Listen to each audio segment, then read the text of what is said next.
And look, we got to talk about another Detroit sports kind of one of those top guys in Detroit sports. Yeah. And that is Mr. Jared Goff. He's probably the top guy in Detroit sports. Not the most talented. You argue the quarterback of your team, of your city's team may be that top guy. Sure. Ooh, Mr. Jared Goff. And he had some comments that he made about the Detroit media.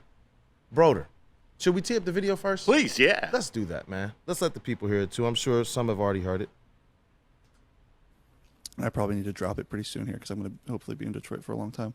But I have this thing with our local media where, like, they almost, like, relish in negativity at times. Mm-hmm. And maybe that's what gets clicks and that's what sells. But it's no longer what they need to live in. Like, Right. Hey, guys, like, we have a good team. We've had success. Like, we can be happy about that. We can celebrate that and not have to write about how, like, we're constantly the underdog. Like, no, like, teams are going to be gunning them for us now. Like, we won the division and all that. And I'm probably overthinking it in my head just because it's the chip on my shoulder and the competitor in me. But in that moment, I was just giving that guy a hard time. I actually really like him. But I think that's great. And All right, you know what, Broder?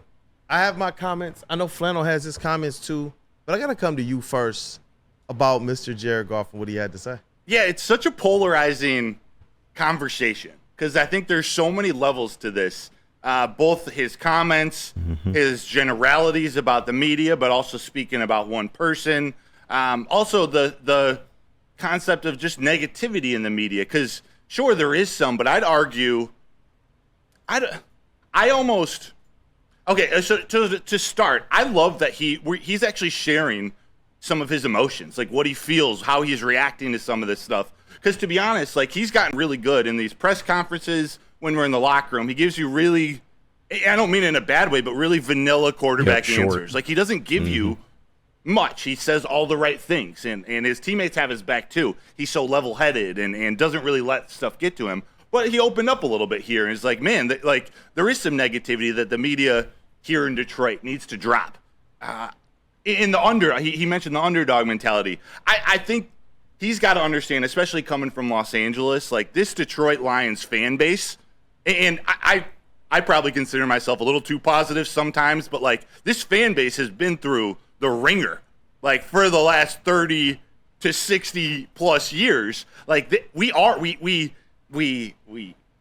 underdogs. Like that's part of what makes us different, makes us love our Detroit Lions team, our Detroit sports teams. So I don't necessarily agree with the underdog mentality.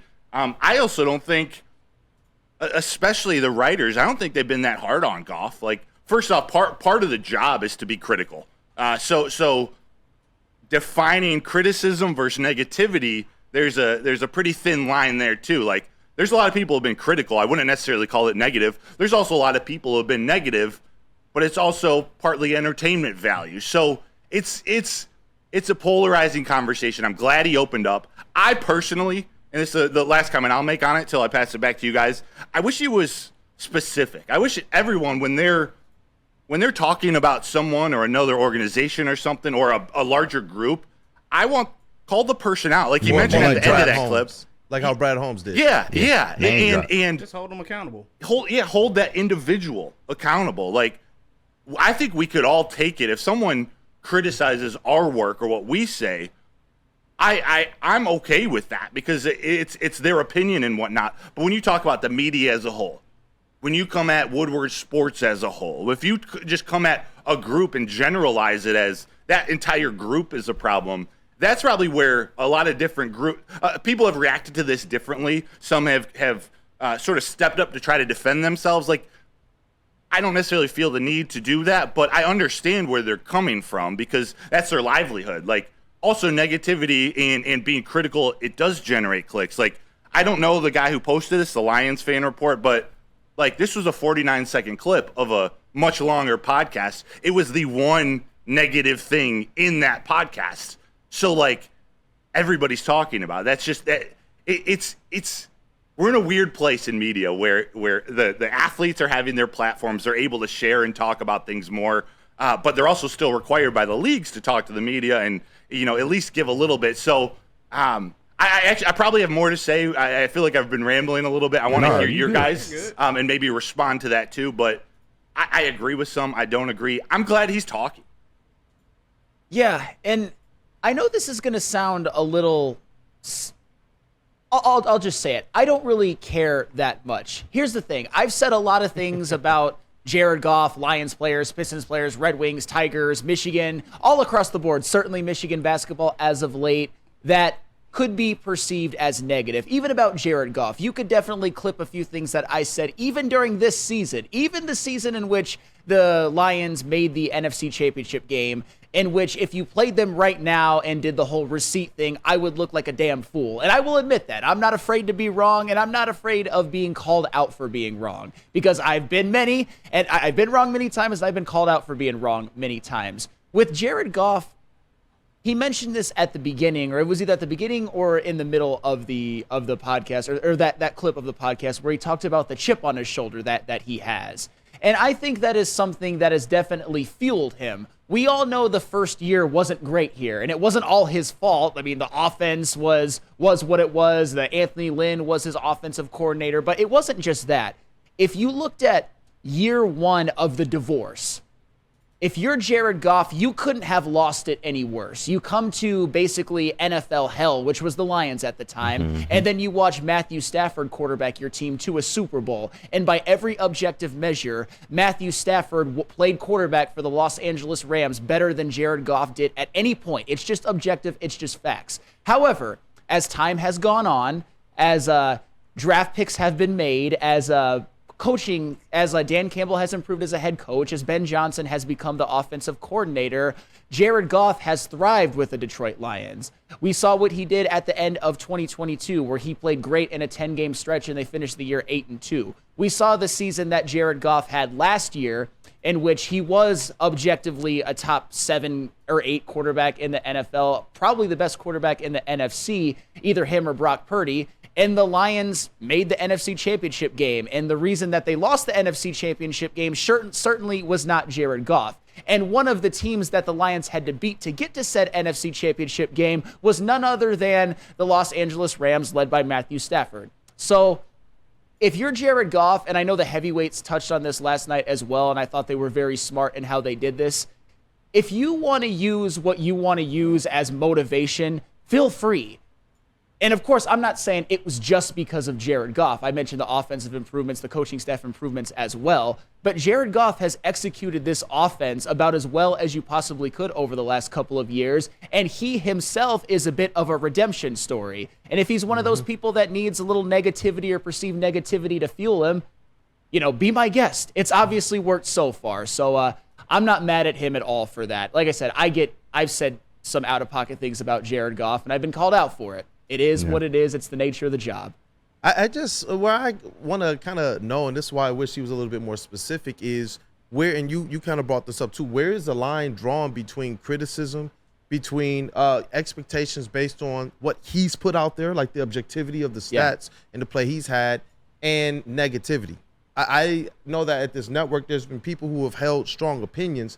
I haven't seen too many people actually be negative towards him, though, from a demeaning standpoint or from a standpoint of believing that he was a trash player. There are some, by the way, but I don't think it's the majority. It's not. Yeah, I didn't mean to cut you off. No, it's okay. I'm just saying, I'm just speaking from a place of at least my own perspective. Yeah.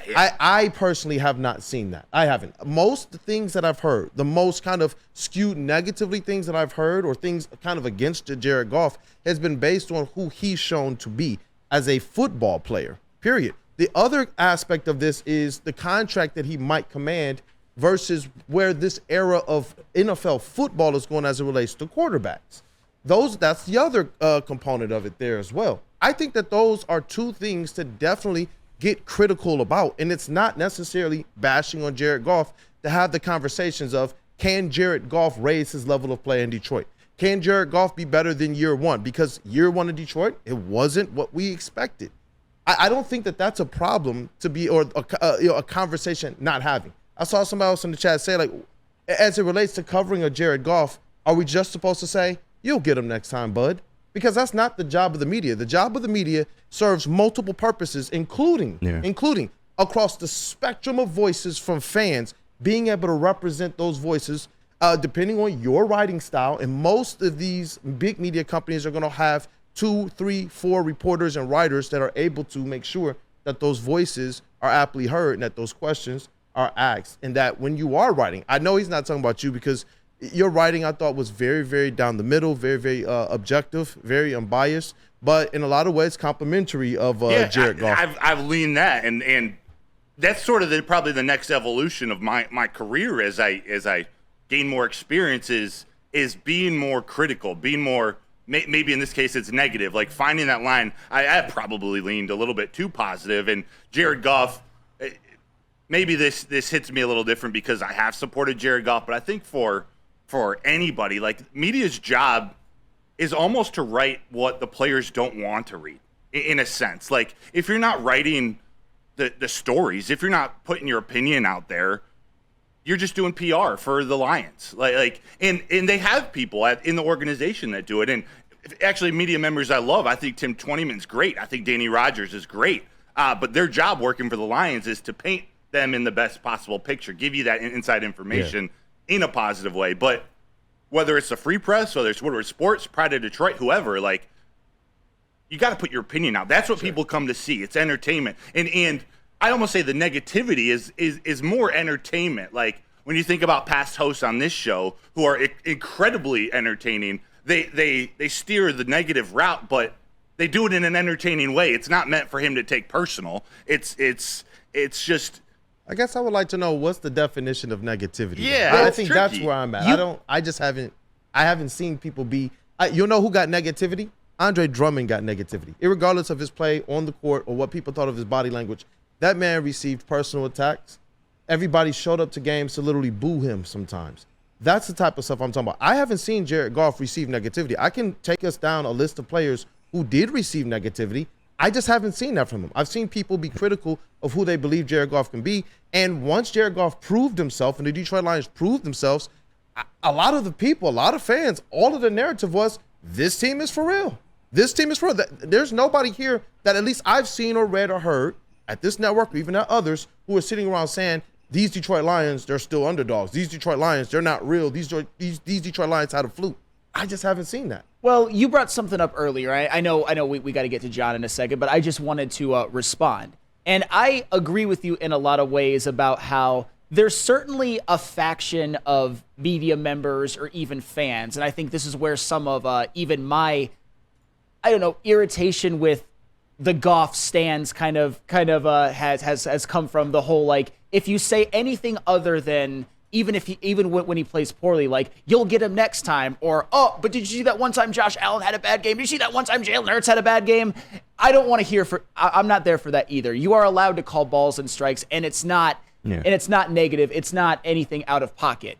But the reality is, and Broder, I know you'll agree with me on this one, is that this season there's been a lot more positive things to talk about when it comes to the Lions and Jared Goff than negative. If you're just manufacturing negativity, that is a little bit annoying. Right. But I don't think anybody was really doing that, except for some of the darkest, like, dredges of Detroit sports media. Nobody here, by the way.